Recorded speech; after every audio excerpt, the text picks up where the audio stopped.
Fala, galera tricolor, sejam bem-vindos ao Pitaco. Eu sou Bruno Oliveira. Hoje é dia 21 de abril de 2025, feriado, né? Feriado nacional. E a gente vem hoje aqui falar sobre Fluminense e Vitória. Fluminense 1, Vitória 1. Oportunidade perdida, né? Desperdiçada pelo Fluminense de poder acabar a rodada na segunda colocação, uma vez que o Palmeiras venceu o Fortaleza lá no Ceará e o Fluminense não fez a parte dele, né? Então, antes da gente começar, pedir para os amigos, deixa o like de vocês, se vocês, né, quiserem ajudar a gente aí.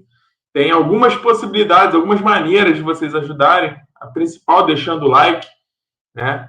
Se inscrevendo também no canal, ativando as notificações para não perder nenhum conteúdo. E comenta, faz algum comentário aí também no vídeo, porque o YouTube entende que o vídeo está sendo bem recebido pela audiência, né? Se você quiser também dar outra moral, você pode virar membro também do Pitaco, participar lá do nosso grupo do WhatsApp, né? Então vamos lá. Vamos falar sobre essa decepção que a gente passou na noite de ontem, né? Infelizmente, todo mundo esperava aí uma vitória do Fluminense, principalmente quando a gente olhava o que a gente tinha feito nas últimas rodadas, né? Batemos o Santos, batemos o Corinthians fora de casa. O Vitória é um adversário, na teoria, ali mais fácil, mais tranquilo, e o Fluminense não matou o jogo, né? Vamos lá, vou falar um pouquinho sobre o jogo, depois a gente vai passar para a parte individual dos jogadores, né? Que eu acho que isso também ajuda muito a entender o que foi a partida. O Fluminense ele começa o jogo com 75% de posse de bola, até os 10 minutos do primeiro tempo. Então o Fluminense ele tinha muito volume, mas a gente não conseguia, né, ser aquele rolo compressor. A gente tinha volume, assim como foi o jogo todo. A gente teve volume em grande parte do jogo. Então, o Fluminense ele começa em cima, né? Logo aos 5, 6 minutos, a gente já perde a primeira oportunidade. E aí é o que eu falo. Como a gente cria pouco, a gente cria poucas possibilidades concretas de gol, quando a gente tem esse tipo de chance, não pode desperdiçar. Não pode. Eu entendo, é normal, acontece, mas tem jogadas que não dá para desperdiçar. E essa, logo no início do jogo, foi uma delas.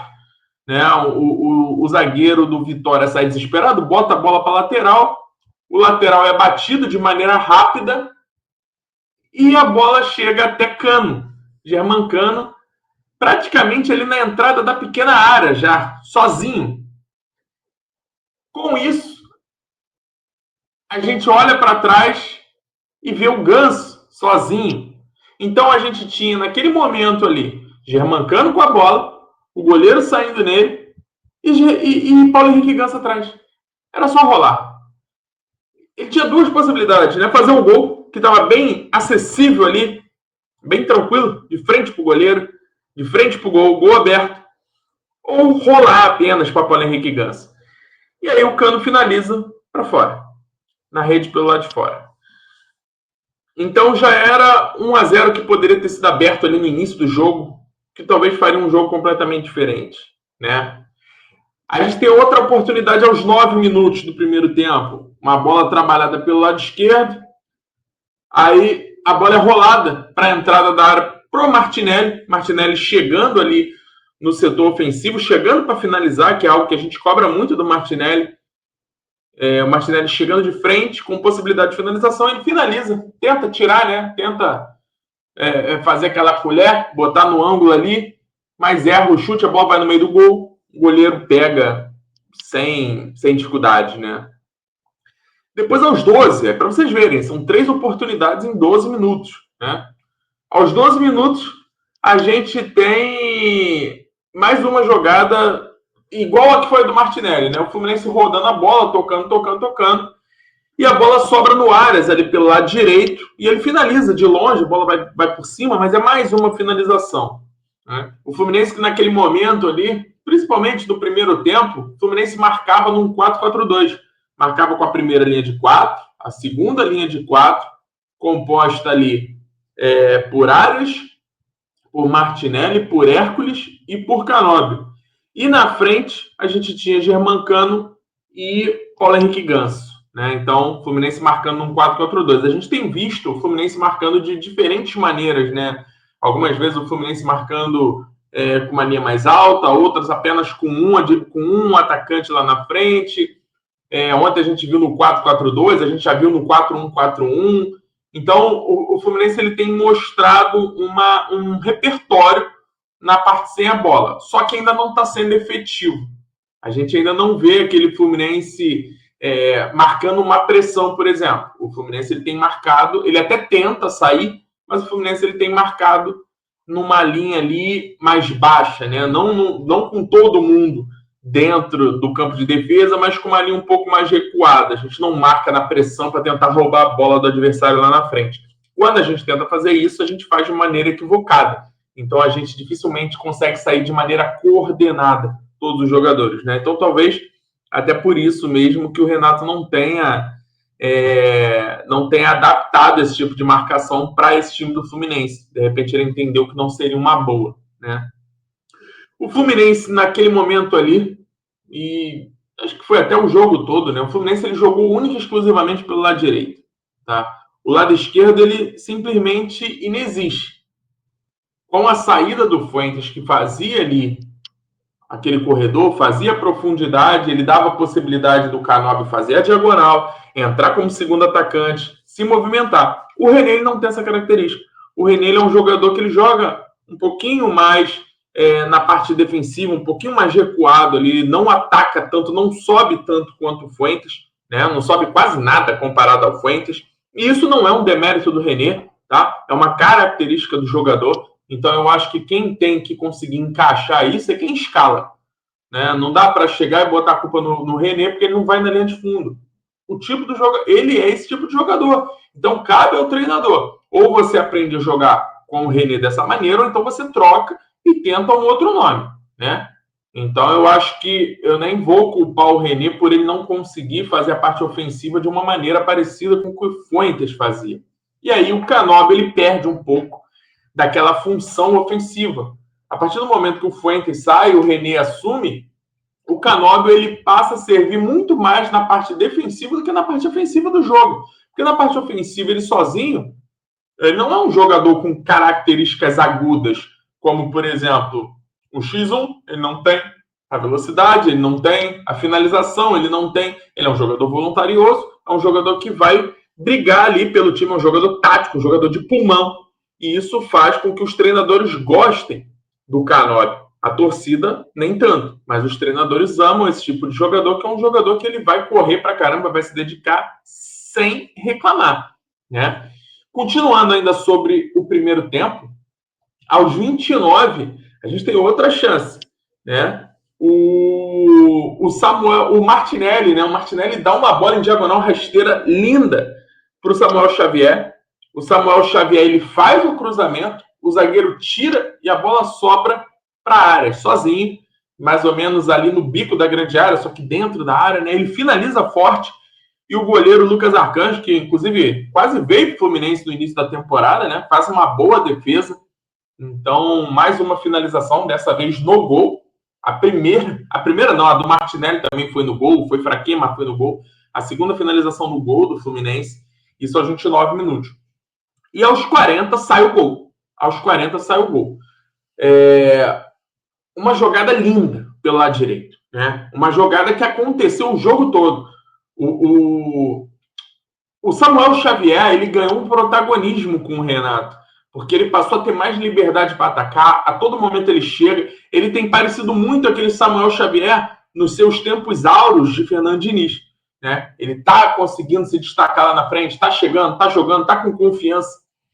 E aí ele faz simplesmente uma jogada de gênio.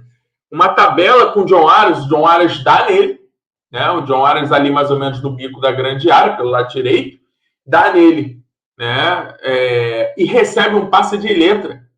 Que o Samuel Xavier deixa o Arias simplesmente sozinho para decidir o que fazer. O Arias faz o cruzamento rasteiro, a bola bate no pé do zagueiro, sobe e vai cair no segundo pau, encontrando o Germancano, que só né, ataca a bola, cabeceia a bola e bota para o fundo da rede, 1-0 Fluminense, naquele momento ali que a gente imaginava que seria o princípio de uma goleada, né? Se for computada essa assistência para o Aras, né, porque o passo foi dele, mas a bola desvia, eu acredito que seja, compute isso como uma assistência, a 9ª assistência de Aras no ano, mais uma assistência do Aras para o Cano. Então é uma dupla que dá muito certo. O Aras, né, empilhando assistências aí ao longo do ano, números já muito bons. E o Fluminense ele termina o primeiro tempo soberano na partida. Soberano. E aí vem um segundo tempo. Né? Segundo tempo, o jogo já começa ali com menos de um minuto. O Vitória ele chegando. Né? O Vitória vai rodando a bola, vai rodando até que chega pelo lado direito, né? O lado esquerdo do Fluminense. E aí o atacante do Vitória rola para trás. E aí o Hércules chega atrasado. Né? O Hércules chega atrasado, o atacante vem sozinho, finaliza, a bola desvia, sobe e o Fábio consegue tirar. Né? O Fábio dá um soco na bola ali, tira um bom ataque do Vitória e depois a bola ainda sobe, o Freitas cabeceia para fora. Mas nesse momento ali foi a primeira finalização do Vitória no jogo, né? No gol. O Vitória tinha finalizado no primeiro tempo para fora, uma bola por cima, sem perigo. Aos 10 tem talvez o lance capital aí do que a gente pode trazer de Fluminense e Vitória, que seria onde garantiria os 3 pontos do Fluminense, né? O René ele recebe uma bola ali do lado esquerdo e ele faz um cruzamento e acha Canóbio sozinho no meio dos zagueiros, na risca da pequena área. E o Canóbio, meu amigo, era só encostar na bola, só dar uma batida, acabou, correu para o abraço, 2-0 Fluminense, bola para o mato, jogo de campeonato. E o Canóbio erra a bola.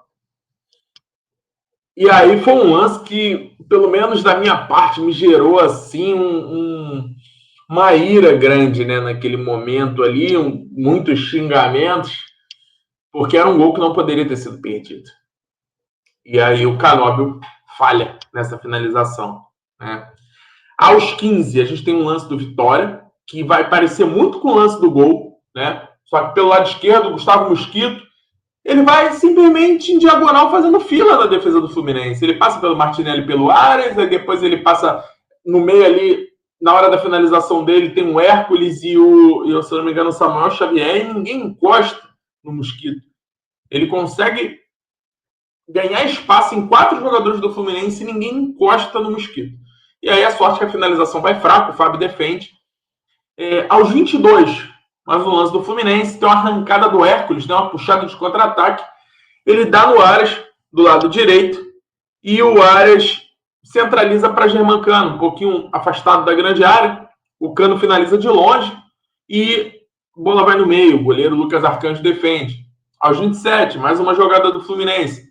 O Aras sai sozinho no contra-ataque. Né? Contra-ataque Fluminense, bola lançada, Aras sozinho. E aí faltou talvez a velocidade para o Aras, né? Porque o zagueiro consegue chegar, que o Aras entraria sozinho. Só que aí o Aras ele dá aquele giro característico dele na área e ele é claramente puxado. Segue o jogo.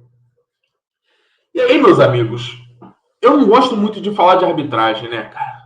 Eu não curto muito falar de arbitragem, principalmente num jogo desse onde o Fluminense teve a oportunidade de matar, mas não dá pra gente deixar passar essa situação. Mais uma vez o Fluminense é prejudicado.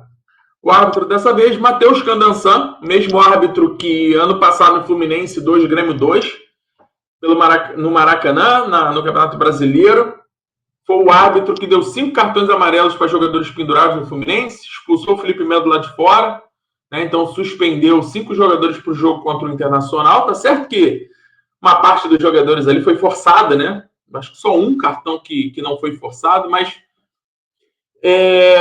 na época o Mário xingou muito, ofendeu ele, falou que ele nunca mais apitaria o jogo do Fluminense. E tá aí, Matheus Candançan não só apitou, como se vingou dos xingamentos recebidos e não deu pênalti. Tudo bem, eu entendo, de repente, dentro de campo, você não ter visto um puxão, né? E antes que falem para mim, Bruno, mas será que o puxão foi o suficiente para derrubar o Aras? Meus amigos, a gente está falando de um esporte em movimento. Um jogo que qualquer desequilíbrio no seu corpo é o suficiente para te levar para o chão. Não precisa ter uma intensidade.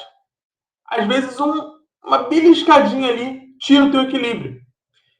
E o Aras é puxado. A camisa do Aras é puxada.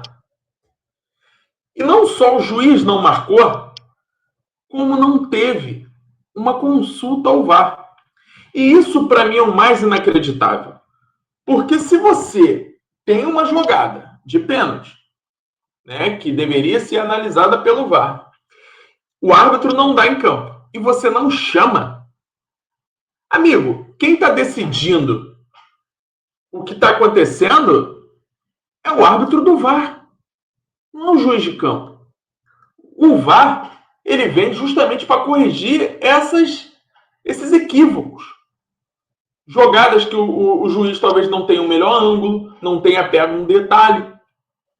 Houve o puxão. A partir do momento que houve o puxão, no mínimo, o juiz deveria ter ido ver o lance.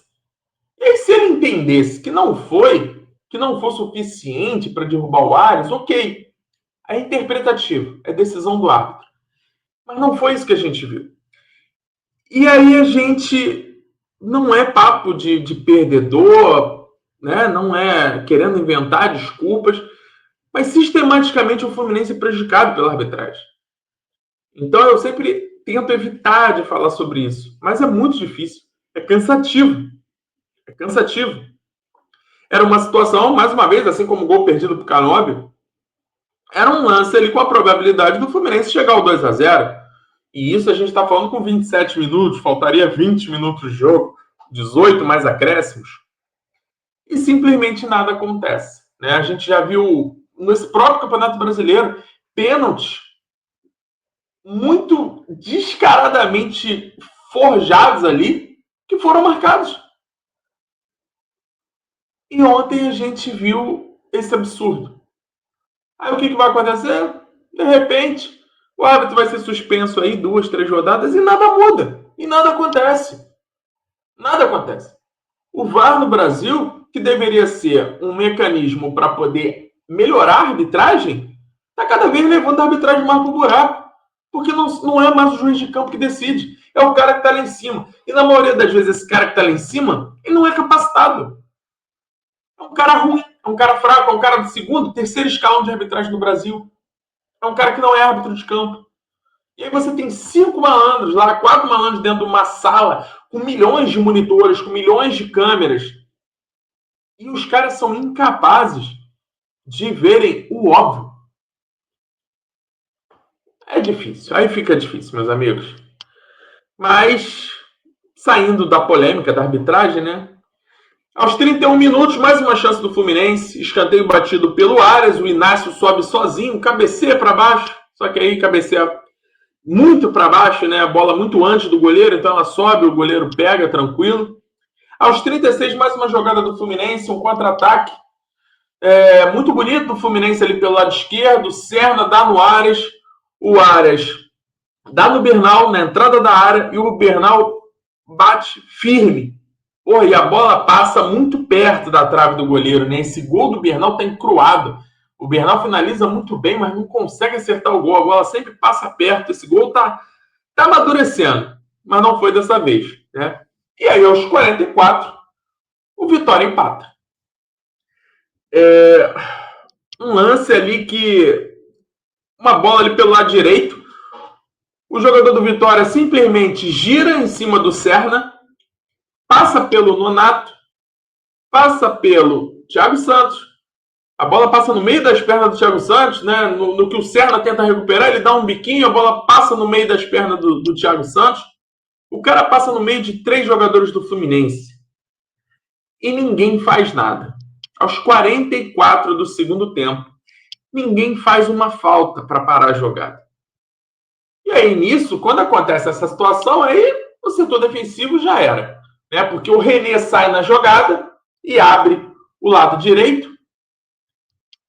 E aí, no que abre o lado direito, porque o René saiu, o Freitas já abandona a posição dele de zagueiro e vai tentar fechar o cruzamento.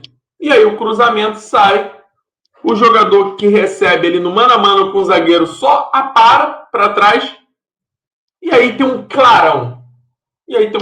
Né? A gente observa na imagem o Bernal voltando muito lentamente, então de repente poderia ser uma posição ali que o Bernal poderia estar cobrindo melhor, e o Bernal ele está pelo menos a uns 5, 10 metros da jogada.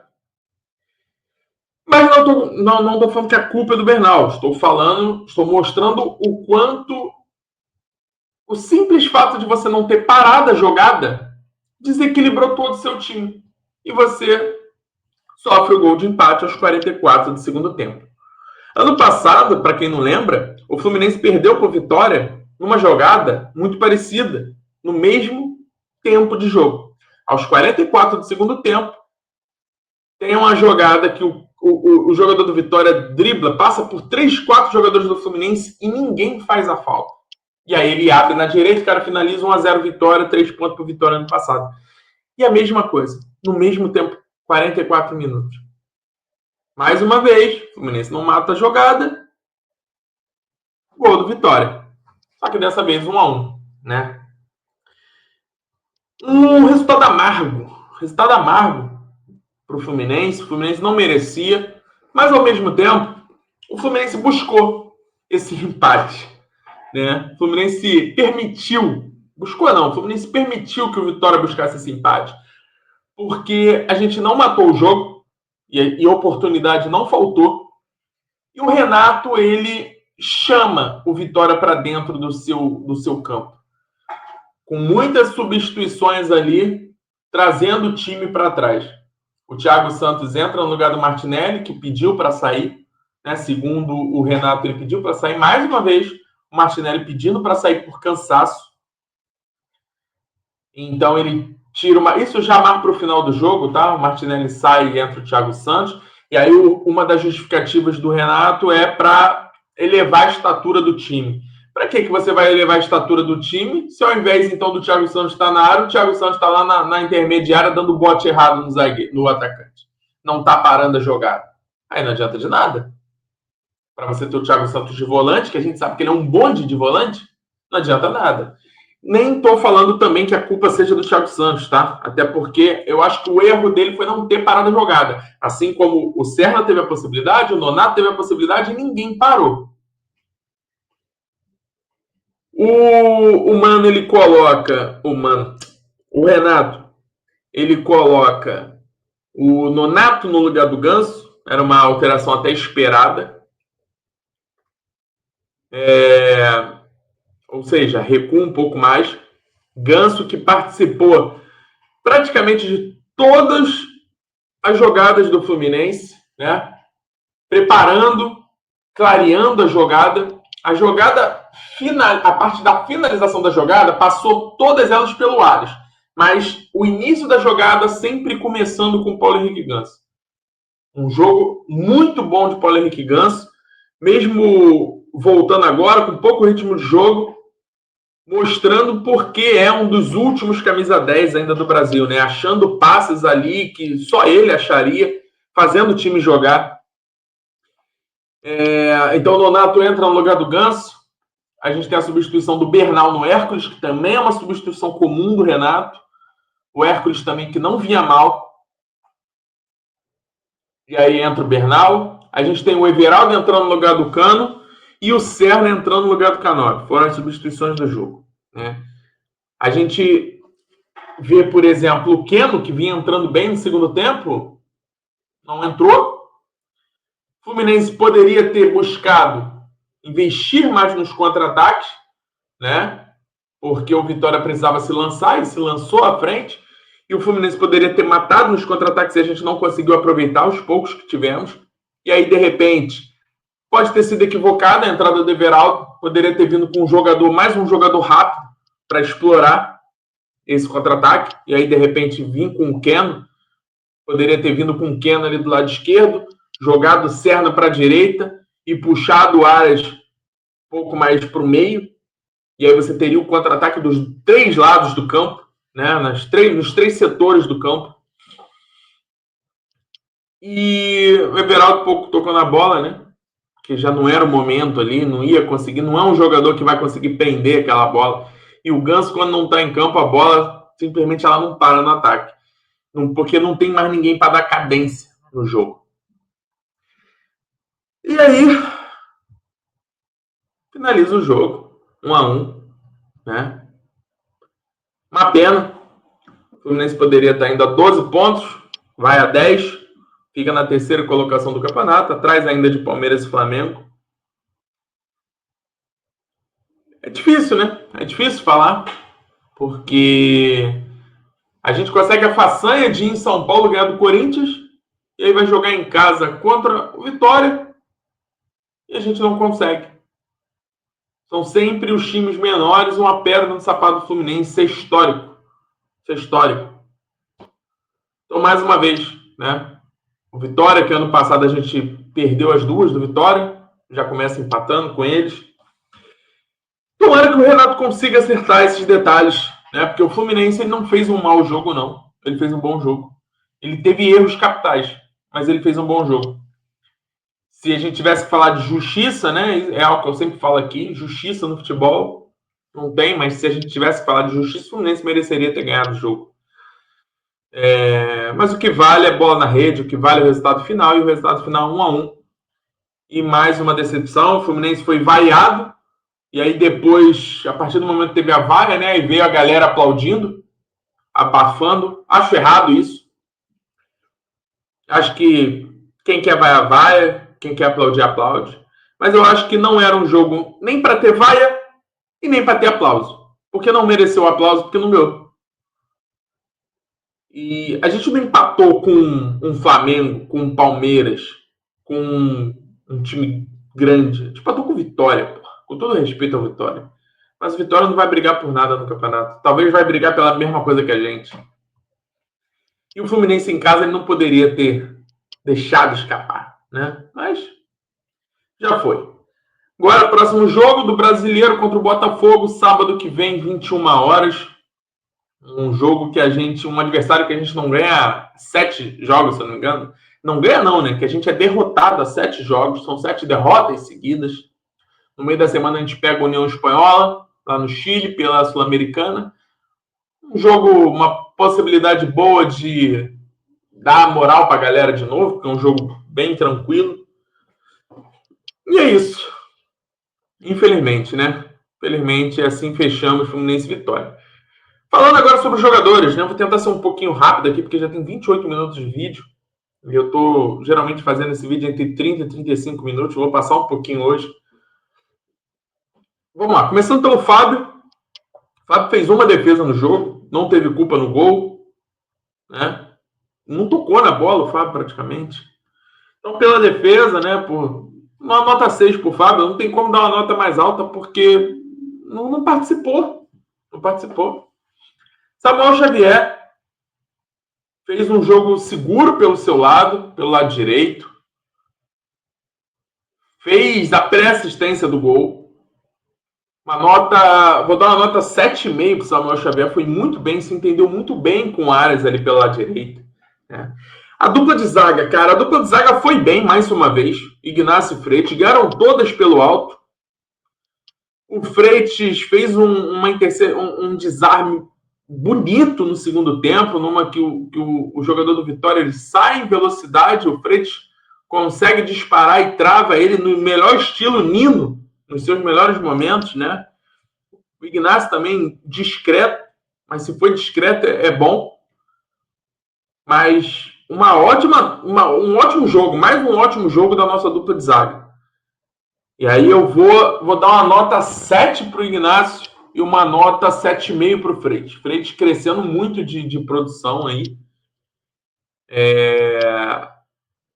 Se caracterizando por ser um zagueiro, né, com um passe muito bom. Ele até erra um passe ali no primeiro tempo, que poderia ter comprometido, mas depois ele acerta tudo. Então, uma nota 7,5 para o Freitas.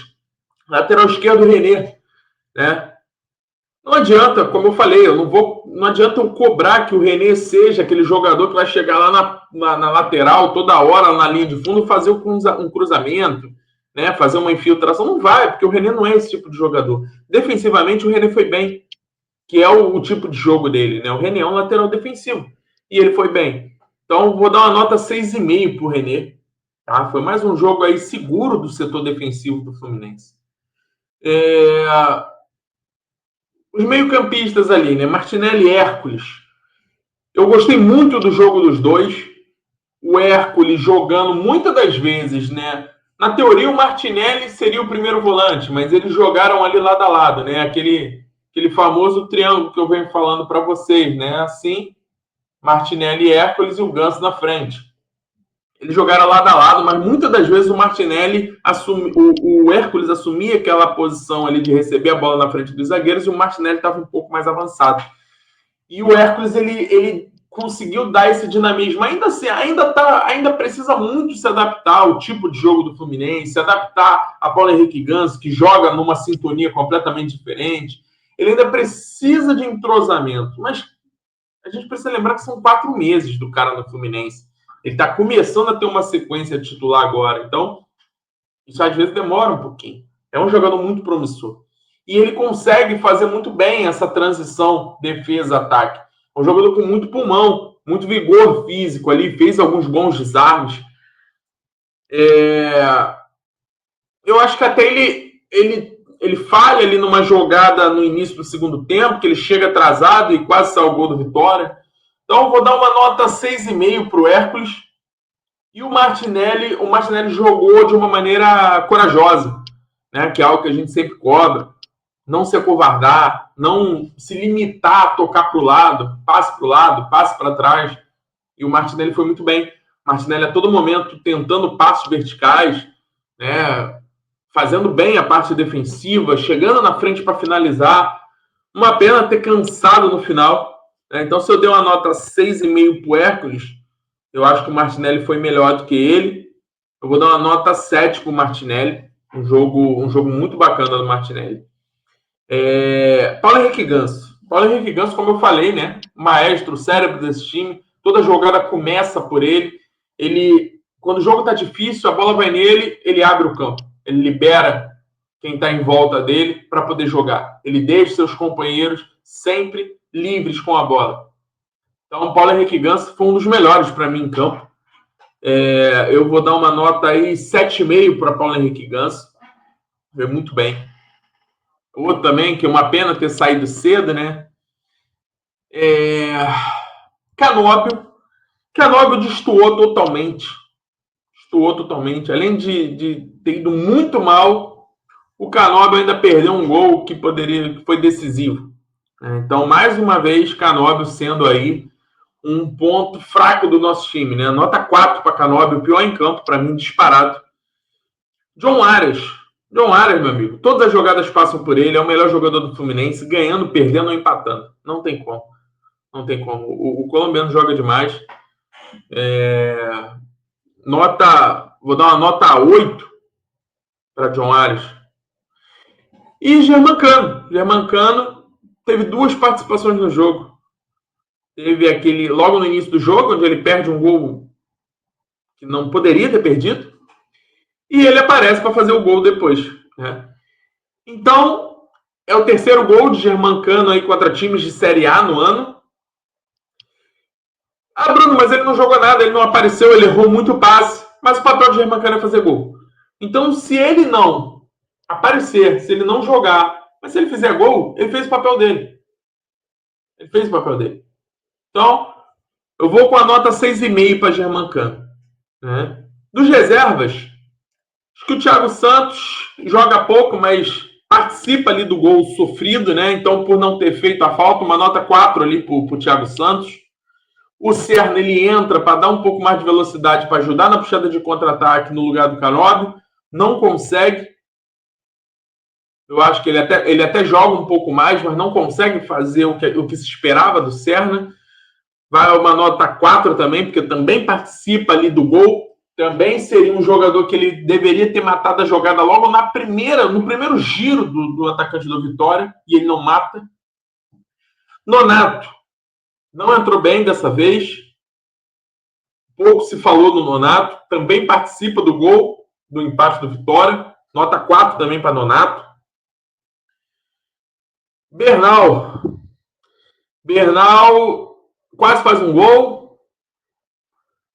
Ajudou ali a tentar fechar um pouco ali à frente, né? Poderia ter aproximado do jogador que fez o gol do Vitória. Vou com uma nota 5 para Bernal. E Everaldo não tocou na bola, né? Não vou dar uma nota para Everaldo. Entrou ali faltando 5 minutos, a bola já não chegava no ataque. Então o Everaldo vai ficar sem nota. E Renato Gaúcho, eu acho que errou. Renato Gaúcho erra. É um jogo que o Fluminense estava em casa, com o apoio da sua torcida, ganhando o jogo. O Fluminense precisava se impor. E o Renato, ele trouxe, ele deu confiança ao Vitória, ele deixou o Vitória chegar e sofremos o castigo depois, né? A gente termina o jogo com o Bernal, com o Thiago Santos, com o Nonato, certo? Cheio de volante no time, com mais Freitas e Ignacio, e nem assim a gente conseguiu evitar. Mas o Renato, ele teve o seu papel fundamental ali na perda dos pontos, né, do Fluminense. Ele poderia ter jogado de uma maneira mais fluminense e não se retrancando ali, se acovardando contra um Vitória que não pouco ameaçava. Então, acho que o Renato ele tem um papel fundamental nesse resultado de ontem. Já alguns jogos, né, teve o dedo dele para poder sairmos com um resultado positivo, mas ontem foi ao contrário. Teve o dedo podre dele ali para o Fluminense ter saído com empate, né? A arbitragem já falei, mesmo que não tenha comprometido no restante do jogo, foi uma vergonha por causa do pênalti. É isso. Fluminense 10 pontos. Próximo jogo, Botafogo, no sábado, 21 horas. Então, não teremos o Pitaco Leg Show no sábado que vem. O Pitaco Leg Show será no domingo. Então é isso, galera. Fechamos aqui. Fluminense 1, Vitória 1. Fiquem bem. Boa semana para todos, né? Boa semana para todos. Amanhã, às 7 da manhã, temos vídeo aqui mais uma vez. E só passando para os amigos, a semana do Fluminense, né? A semana do Fluminense, a gente vai ter hoje, 9 horas da manhã, temos treino lá no CT. Depois do treino, tem a viagem para Santiago. Na terça-feira, 10 horas da manhã, treino lá no Chile. Na quarta-feira, dia 23, 7 horas da noite, Fluminense e União Espanhola. No dia 24, né, a gente volta logo depois do jogo. No dia 24, na quinta-feira, 3h30 da tarde, tem treino no CT. No sábado, Fluminense e Botafogo. E no domingo, 10 da manhã, treino no CT. Beleza? Então é isso. Valeu, galera. Fiquem bem. Boa semana para todos. E até amanhã, 7 da manhã. Abraço.